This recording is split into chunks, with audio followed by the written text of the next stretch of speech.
maknane aksir min ma'rifatin nas maknane aklid kowe iku nak kancanan sithik wae aja akeh kok saged wong hadise akeh kok ngongkon sithik ya maksudnya nek kancanan wong macam-macam kok terus kecewa nek kecewa dadi nentuke sithik terus ditakoki mbek murid dalile napa nak maknane ngoten ya dalile gampang kowe kancanan akeh tujuan apa kersane kata silaturahmi kowe kecewa mbek wong sing kenal tambah sing ora kenal dia mbek sing kenal kowe ngrasani wong tuh nyakiti wong mbek sing kenal pasti ora kenal dia mbek sing kenal berarti kenal wong akeh potensine dosane wong ganggu wong akeh ngrasani wong akeh kula mau ora kenal Mustafa kan ya ora tau miso ya ora tau kecewa berhubung kenal apa kecewa wahal tungkirun nas illa man ta'rif kowe ora bakal kecewa mbek wong kecuali wong sing misalnya kowe darani tanggamu sombong kenapa barani sombong mergo kenal bareng kenal ketemu ra nyopo, sombong ketemu wong gedak-gedak apa kok. Misale kene ning Jakarta wong gedak-gedak ra kenal kowe mbok arani sombong to ora.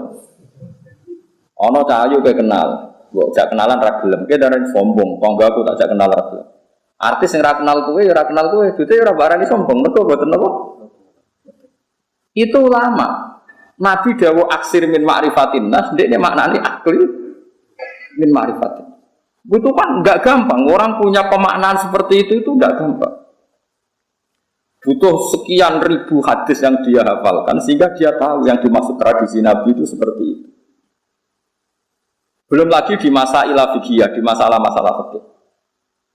Imam Syafi'i kecil ketika umur 15 tahun, 16 tahun itu menjadi mufti. Itu mau dites ngene tok mbek gurune. Ini rungokno tenan. Nabi nate dawuh ngeten, wes wong pinter kaya apa nak maca teks hadis ora ngarep paham, nak ngerti ahwalnya Rasulullah. La tukharribut ta'ira min wakanati. Aja geman ngobahno kurungan manuk. Ya aja geman nak manuk ning kurungan iku mbok obahno. Wis ngono tok Nabi ngendika. Manuk nak ning kurungan di napa sangkar iku aja obahno. Ini sih pikiran uang kan, sakit manusia lagi ngantuk kok diganggu. Atau piye lah pokoknya apa obahno tujuannya. Tapi Imam Syafi'i wong alim alama, gurune baik wong alim.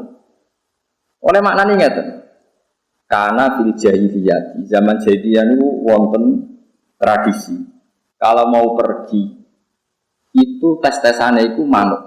Manuk gak kok kurungan terus digusah. Dibuka posisi kurungan tapi lawangnya dibuka. Nak digusah mi bernganan berarti lunga iki mubarak. Lunga ini bahasa Arab manuk ta'ir. Ta'ir itu bahasa Arab maknane napa? Manuk. Nak digusah melayu ngiri berarti lungane gak baik. Lah Nabi itu melarang orang pergi atau orang bisnis berdasar mibere. Lah itu disebut qalu innama ta'irukum ma'akum. Inna tatayyarna. Jadi wong Arab itu tatoyur itu membuat keputusan penting berdasar terbangnya. Paham sih kalau maksud? Bayangno misalnya sampean gak di tradisi ulama terus mau teks hadis dong manuk iku jobano apa kurungane. Terus maknane kan mau ngono tok. Paham sih kalau maksud? Tapi Imam Syafi'i iso maknane iku adalah wong Arab memutuskan sesuatu penting berdasar mibere. Mulane ning Quran disebut innama ta'irukum ma'akum inna tatayyarna bikum wa kullu insanin alzamnahu ta'irahu fi unuqi kabeh karena ta'ir. Bareng Imam Syafi'i iso nerangno ngono terus gurune nangis. Al yauma aftiya Abdullah. Kowe cek cilik lah wis oleh fatwa wong kok pintere ngono. Ku iso bulet to malu iso. Kowe iso ngomong pinter kan. Nah ini buat teman mau terjemah Quran, ngaku ahli Quran, mau terjemah hadis dari ahli apa? Mau goblokir atau kalau sering ditantang debat ini buatan purun, ora level itu tinggi, orang pun nerang no. Nah sekarang saya bayang no. Contoh malih Abu Yazid Al-Bustami. Ada ayat wasiqal ladzina taqaw rabbahum ilal jannati sumara. Sebenarnya ngomong takwa itu digiring menuju swarga. Digiring itu ya digiring. Siqal maknane apa? Digiring. Abu Yazid nangis. Ya Allah cek celakane wong iku. Wong kok digiring. Padahal digiring menuju swarga. Muridnya malah bingung. Piye karepe guru-guru? Wong digiring swarga kok malah di Iku nang jarak Bu Yazid, iku nang diwae wong mlebu swarga kok cek dikirim. Sesuai muridnya takok. Lah maksudnya jenengan sepundi? Pas iku aku pinggir pangeran, jadi aku ora perlu dikirim. Maksudnya kelayaban ning diwae wayang mlebu swarga kok cek digoleki perlu napa? Ternyata Abu Yazid punya dasar, yaitu tadi innal muttaqina fi jannati wa nahar fi maq'adi sidqin 'inda malikin. Saat itu orang-orang dekat Allah wis jejer pangeran, dadi ra perlu. Iya gitu. Itu orang-orang yang spesial dalam memahami apa? Quran. Jadi sing dimaksud wa yaqulul asyhadu ulail ladzina kadzabu ala rabbihim. Ketika orang dihisab itu para nabi dan para wali posisinya jejer pangeran, posisinya jadi syahid, jadi saksi. Saiki sampean tak bedheki, saksi itu ikut diaudit apa enggak? Saksi itu ikut dihisab enggak? Enggak, masa saksi. Jadi mau ngasih sedok. Bener Mustafa itu matem. Ya Nabi Allah, bener Mustafa matem nggih mesti. Iki bener matem nggih. Maksud saksine dhewe. Nah, orang-orang seperti ini tentu enggak ngalami wasiko digiring. Saat itu yang kelas-kelas saksi sudah innal muttaqina fi jannati wa nahar di maq'adi sidqin inda malikin. Nah begitu juga seterusnya. Ada cerita orang kalau mau masuk surga itu melewati Siratal Mustaqim. Jare ini cilike koyo rambut dibagi pitu, landhepe koyo pedang. Wis mesti cebloke. Ya ada sing ngalami ngono. Itu waqiah. Tapi ono sing langsung sak kedepan kok. Macam-macam. Artinya setiap teks hadis itu pasti konteksnya berbeda-beda, subjeknya juga berbeda-beda. Kadang yang berbeda-beda itu waqiatul hal. Kadang bisa dikias, bisa apa? Dikias. Mengenai kalau suwon sing biasa maca buku terjemahan itu, nak fatwa ini ngenteni dawuh ulama. Karena ulama sing roh jimete wau ma'anil Quran. Jadi gue mentang-mentang, ini ayatnya jelas, maknanya demikian. Jelas mbahmu, jelas-jelas piye. Karena kita yang baca banyak, pasti perbandingannya seperti itu. Niku dawuh Ibnu Abbas tengene tengene eton ono faslun fi muhimi ikhtilafil Quran. Nek sampean kurang takik delok faslun fi muhimi ikhtilafil Quran. Jadi fasal khusus nerangno beberapa ayat yang kesannya maknanya berbeda. Ya ada ayat yang kayak la ikraha fiddin. Jadi ayate wong jil, wong Islam apa liberal. Ana ayat fatul musyrikin spesialis milik orang ekstremis. Macam-macam. Lah ya ora ono Quran kok ayat iki wae iki mboten tadi. Memang konteksnya berbeda-beda. Subjeknya juga berbeda-beda. Kita mentahmilkan juga dalam konteks yang berbeda. Tapi masalahnya kita tidak cukup punya energi untuk tahu maknanya itu beda-beda. Itu gak tunggale ngeten. Wong anggere mati mesti betuki mungkar nakir, terus ditakoki marbuka manabuka. Sinten Mbah Yai? Sapa wae? Karena Kanjeng Nabi kapundhut terus ditakoki wa manabuka jawab sepundi. Mestinya itu kan ya kita tahu kan enggak mungkin pertanyaan itu untuk Rasulullah. Karena tidak hanya Rasulullah, orang-orang yang takwa siapapun ketika mati adalah wa absyiru bil jannatil lati kuntum tu'ad. Tatanazzalu alaihimul malaikatu alla takhafu wa la tahzanu. Pasti malaikat datang dan menyambut kamu enggak boleh susah, kamu enggak boleh. Lah nek ora oleh susah ngomong karena kire gowo godo kan kacau. Mulane ning dunia kewalian niku masyhur. Jadi marbuka nek Imam Sibawi ditakoki marbuka iku mungkin akhir takok iku mane iku mausul ta istighfar. Malaikat mungkin akhir atau apal alfiyah bingung ngopo. Itu jek apik Imam Sibawi jek sopan. Paling parah Rabi'ah Adawiyah. Rabi'ah Adawiyah itu sauri-uripe kok kangen pangeran. Sampai saking senengnya pangeran itu kenapa engkau ya Allah Tuhannya orang banyak. Dia kecewa punya kekasih yang milik orang banyak. Ya Allah kenapa engkau milik orang sanggup senengnya pangeran. Sauri-uripe mau ambek pangeran kok. Semua nang pol pangeran. Bareng ngono ambek malaikat mungkar takoki. Marbu. Pangeran itu sapa? Luwes. Ya Allah, bukankah zat engkau zat paling jelas? Siapapun harus tahu kalau engkau itu Tuhan. Niki kaulane jenengan takok jenengan sinten. Orang bingung karena kaget. Ya Allah, saya itu tidak pernah mengira di dunia itu ada orang yang masih mempertanyakan Tuhan itu siapa. Bukankah engkau yang adharu min kulli dzahir, engkau tidak paling niki kok saya tangkap jenengan iku sinten. Wani jawab. Marah-marah dihanjuti oleh malaikat. Itu orang-orang seperti ini tuh syuurnya sudah beda. Rasanya muamalahnya dengan Tuhan itu sudah beda. Ini orang-orang yang cara maknani Quran sudah pakai ahwal. Makanya ulama mengatakan ini sudah pakai ahwal. Kalau pakai ahwal ya debatnya lucu.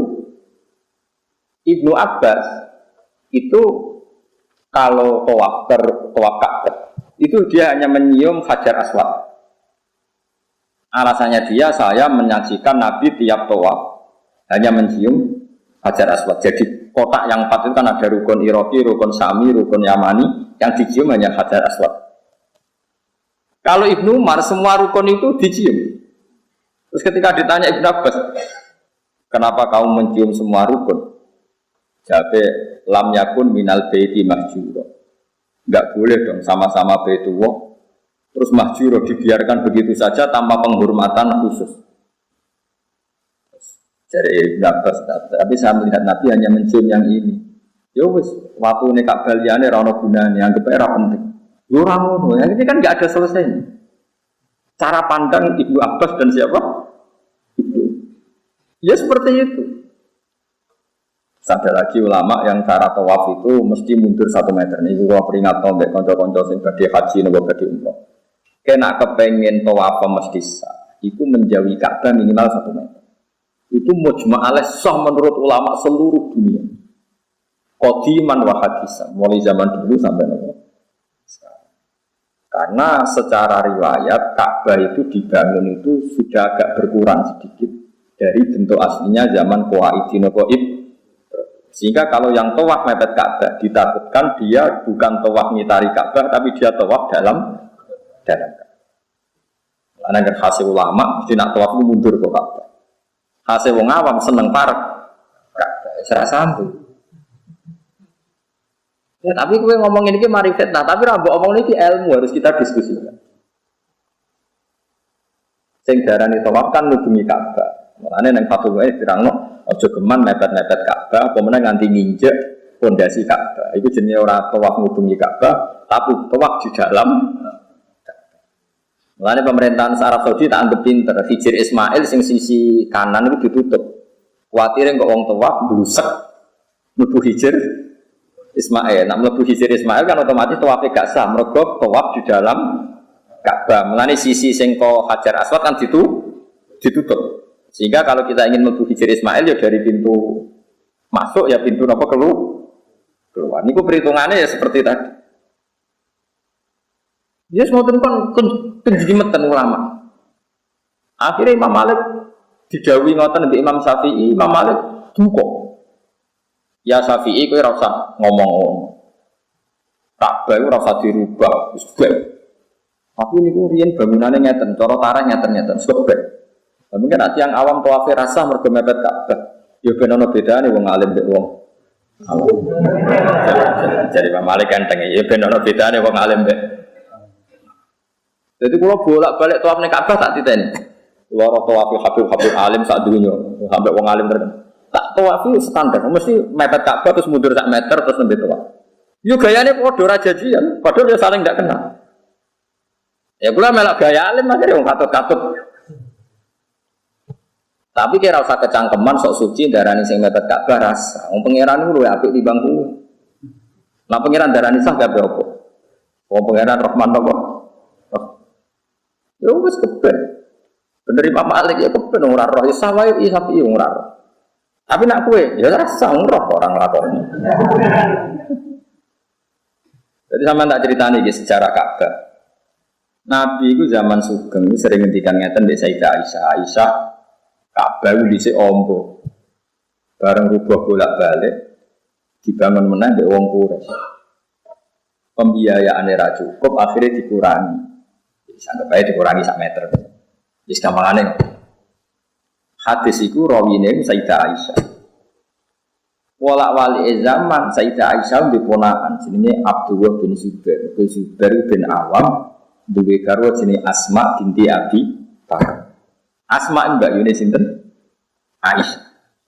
Berarti anake Zubair niku ponakane sinten? Aisyah jenenge Abdullah bin Zubair. Ketika wali zaman pemerintah dipimpin Muawiyah bin Abi Sufyan teng Syria, niku dadi khalifah. Abdul bin Zubair mau ngakoni pemerintahan Yazid. Yazid itu anak Muawiyah. Ya Yazid itu anak sinten? Dia menamakan diri saya adalah khalifah yang sah sehingga beliau mimpin Mekah. Mimpin Budi. Berhubung lagi penguasa, dia eling terus dawuh Sayyidah Aisyah. Akhirnya Ka'bah dibongkar. Ka'bah dibongkar, diperluas koyok sing diceritakno Sayyidah sinten. Pun karena dia Amirul Mukminin pasti. Sahabat sebagian setuju, sebagian ras setuju tapi rawani ngomong hadis sahih. Akhirnya mau delok padha. Ma fa'ala wa bi Zubair. Jadi pangeran itu nyiksa tau. Akhirnya Zubair bongkar itu.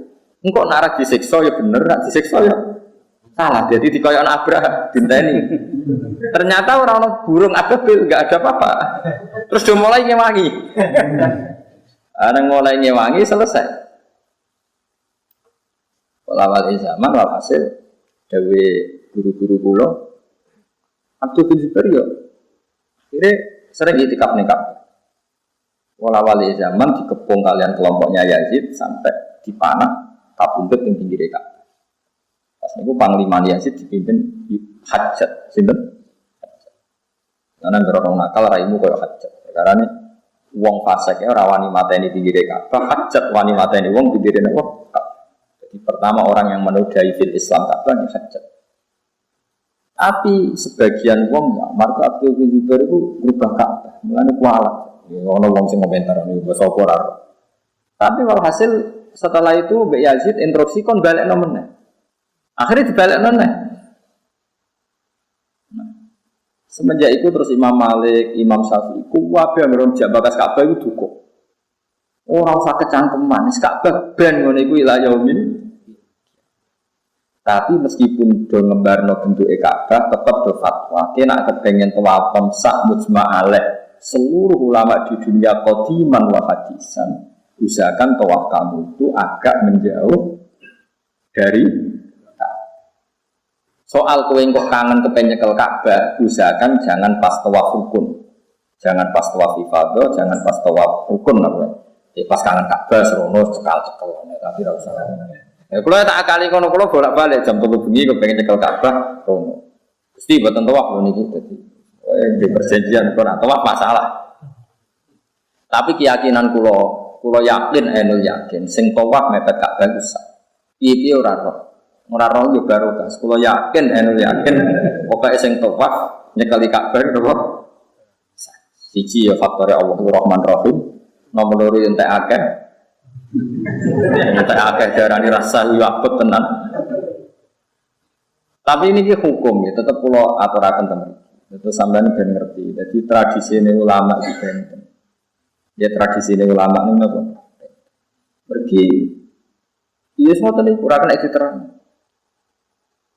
Iya pokoke ngoten niku ora kena diterang. Dengan ulama ini suara tenan, itu duwe hukum sing kadang ora populer cara ono. Tapi kula yakin ulama sak dunya rata-rata nggih fatwa darani sah. Masa mepet Ka'bah ya sah. Tapi ora wani nglakoni. Gue bolak-balik ketemu ulama sing sah. Kaifa taqulu fi man tafa hawalayal Ka'bah ma'anahu yumkin ayakuna dalika dakhilal Ka'bah. Ya lha menisa. Tapi tak delok wong to ora wani dene pinggire. Mergo resiko. Napa? Yaitu yang pintere kitab Fathul Mu'in. Fathul Mu'in kan membuat saran kalau nak tawaf berdiri tepat pinggire Hajar Aswad. Terus kamu berjalan, usahakan jangan menyentuh sadarwan Ka'bah. Sadarwan itu ya kira-kira kan ada Ka'bah kan terus ada pondasi kan, pondasi agak keluar. Nah, usahakan jasad Anda atau tubuh Anda jangan menyentuh nopo sadarwan. Ane wong nganggep Fathul ini wong alim tenan. Sing ora wong alim ya wong alim. Itu fatwa yang luar biasa menurut saya karena itu satu-satunya solusi supaya sah mujma'al. Paham ya? Supaya sah. Tapi kalau suwon sing wis kadung gitu. Nanti duit ya baleni sing sah, maksud baleni salah nih.